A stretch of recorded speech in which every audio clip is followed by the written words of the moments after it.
Hey there, coin collectors and treasure hunters. Welcome back to the channel where we uncover the hidden value of your pocket change. Today, we're talking about the 1969 Roosevelt dime, a small coin with a big history. Could your circulated dime be worth more than 10 cents? Stick around, because we're breaking it all down. The Roosevelt dime was first minted in 1946 to honor President Franklin D. Roosevelt after his passing in 1945.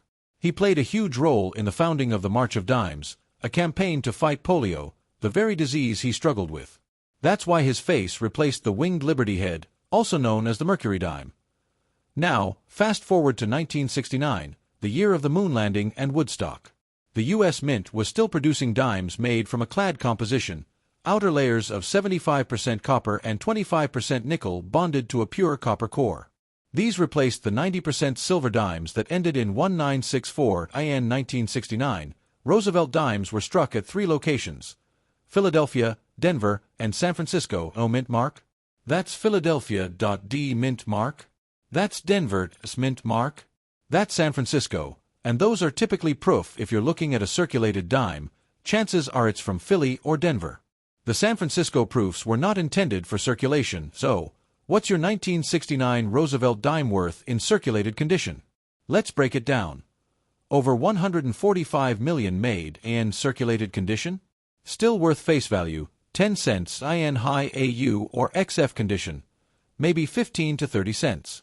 Denver Mint, D mint mark, about 563 million minted, much more than Philly.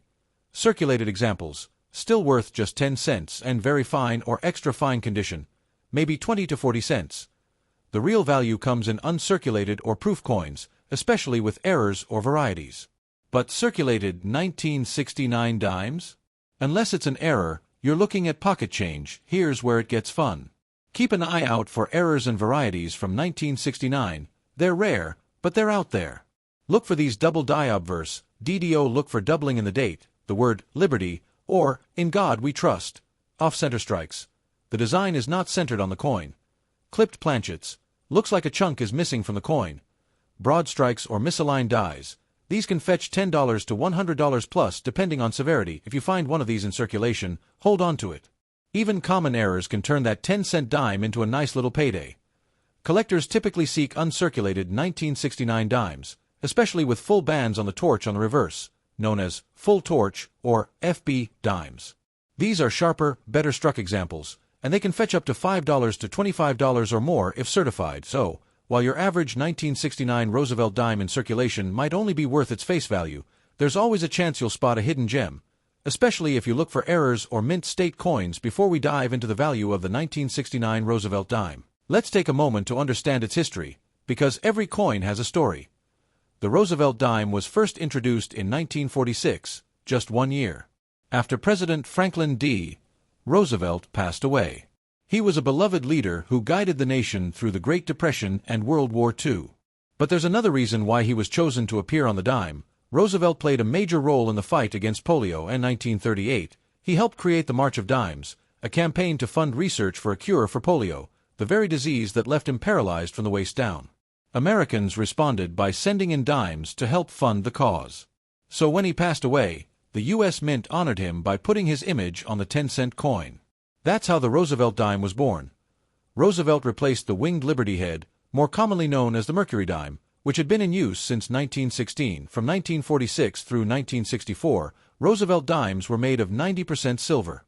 But starting in 1965, due to rising silver prices, the U.S. Mint removed silver from circulation coins. That's when the copper-nickel clad composition began, and that's what we see in the 1969 dime. So, the 1969 Roosevelt dime is part of the modern era of coinage. It's made of a sandwich-like structure, copper in the center, with layers of nickel on the outside, a big change from its silver predecessors. This makes it worth just face value in most cases, but it still holds historical significance. Over 700 million dimes were minted in 1969, those from Philadelphia, Denver, and San Francisco. Most of them went into circulation, helping Americans buy everything from coffee to comic books. From honoring a president to fighting disease and changing materials, the Roosevelt dime tells a deeper story than most people realize, and the 1969 version is a big part of that journey. Look closely at the date. Make sure it says 1965. Check the edge. Is it copper-colored or solid silver-looking? Look for off-center strikes, doubling, missing clad, or anything unusual. Weigh the coin if you suspect it's silver, and compare it to known specs. So there you have it. The 1965 Roosevelt dime may be a common clad coin, but it marks a turning point in American coinage history. Most are worth face value, but a few can be worth hundreds or even thousands of dollars if you're lucky enough to find a rare error. The story of the 1965 Roosevelt dime is more than just a tale of a coin. It's a turning point in American economic and minting history. Let's go back to 1946, the year the Roosevelt dime was first introduced. It was created to honor President Franklin D. Roosevelt, who led the United States through the Great Depression and most of World War II. He was also a strong supporter of the March of Dimes campaign, which fought polio, a disease Roosevelt himself battled. So, after his death in 1945, the U.S. Mint quickly moved to honor him by replacing the Mercury dime with a new Roosevelt dime, which featured his profile on the obverse and a torch, olive branch, and oak branch on the reverse, symbols of liberty, peace, and strength. From 1946 to 1964, the Roosevelt dime was minted in 90% silver, just like other U.S. dimes, quarters, and half dollars of the time. But then came a crisis in the early 1960s. The price of silver began to rise. As the metal became more valuable, people started hoarding silver coins, removing them from circulation. This led to a serious coin shortage across the country. Banks, stores, and even vending machines were running low on coins. To fix the problem, the U.S. Congress passed the Coinage Act of 1965. This law eliminated silver from circulating dimes and quarters. Instead, these coins were made with a new, clad, composition, a pure copper core sandwiched between two layers of copper-nickel alloy. And that brings us to the 1965 Roosevelt dime, the very first dime struck with this new composition. It marked the end of silver coinage for dimes and the beginning of a new era in American currency. Even though there is no mint mark on the 1965 dime, all of them were struck at the Philadelphia Mint, which at the time didn't place mint marks on coins. The 1965 dime wasn't just a small change, it was a symbol of economic adaptation, changing times, and the beginning of modern coinage in the United States. Roosevelt portrait, Mercury dime to Roosevelt transition, Coinage Act newspaper clips. Silver coin hoarding images, 1965 dime close-ups. 1992 Roosevelt dime, a common coin with a fascinating story and a few surprises hiding in your change. JAR. So, is your 1992 Roosevelt dime worth more than 10 cents? Let's find out. The Roosevelt dime has been a part of U.S. coinage since 1946, replacing the Mercury dime in honor of President Franklin D. Roosevelt. Why Roosevelt? Because he was a leading advocate for the March of Dimes, which fought polio, a disease he battled personally. The coin was designed by John R. Sinek, and its design has remained largely unchanged for over 75 years. That's over 1.2 billion coins for circulation alone. So yes, the 1992 dime is very common. Let's talk about the coin's features. The 1992 Roosevelt dime is composed of copper-nickel clad, with a pure copper core and a layer of 75% copper and 25% nickel. T weighs 2.27 grams, measures 17.91 millimeters in diameter, and has a reeded edge. Here's what you'll see: a left-facing portrait of Franklin D. Roosevelt, the word liberty, the motto, in God we trust, the year 1992, and a mint mark, if any. A torch in the center, flanked by an olive branch and an oak branch, symbolizing liberty, peace, and strength. The phrases United States of America and one dime are inscribed, along with E pluribus unum. Alright, let's get to what most of you are here for, the value in circulated condition. Most 1992 Roosevelt dimes are worth exactly 10 cents. These coins are not rare and are still found in pocket change today. Now let's talk about what could make your 1992 dime valuable, errors and varieties. Here are some key errors to watch for off-center strikes. These can range from 5% to 90% off-center. Values start at $10 and go up depending on severity. Clipped planchets, where a small piece of the coin is missing due to a minting mishap. These can sell $4.20, $1.50 plus. Double die obverse, DDO, extremely rare for 1992, but if you spot doubled lettering on Liberty or In God We Trust, get it authenticated. Full bands, FB, designation, found mostly in high-grade uncirculated coins. A coin with sharply defined bands across the torch on the reverse can fetch higher prices from collectors.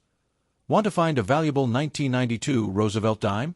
Here are some tips. Check your coin under magnification. Look for mint errors and doubling. Inspect the condition. No scratches, sharp edges, clear details?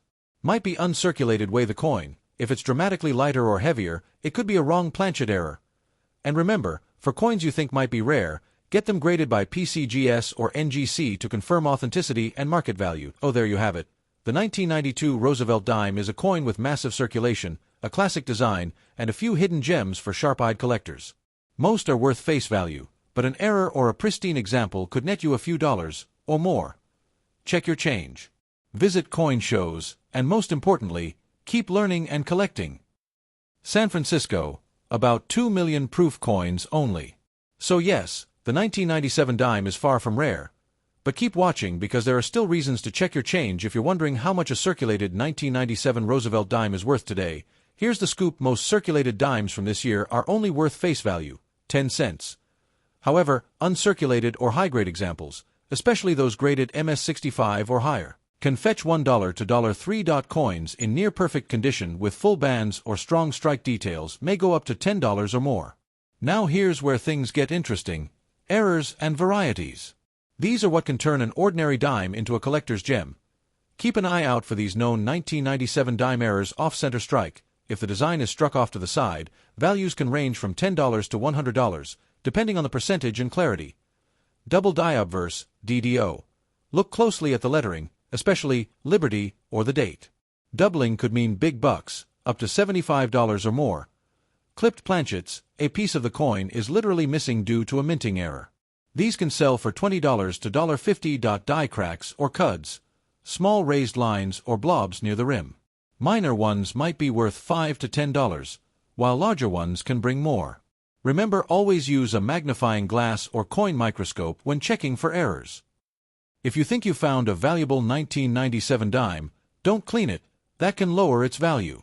Instead, store it in a 2x2 coin flip or capsule and consider sending it to a third-party grader like PCGS or NGC for authentication. So, is your 1997 Roosevelt dime a treasure or just change?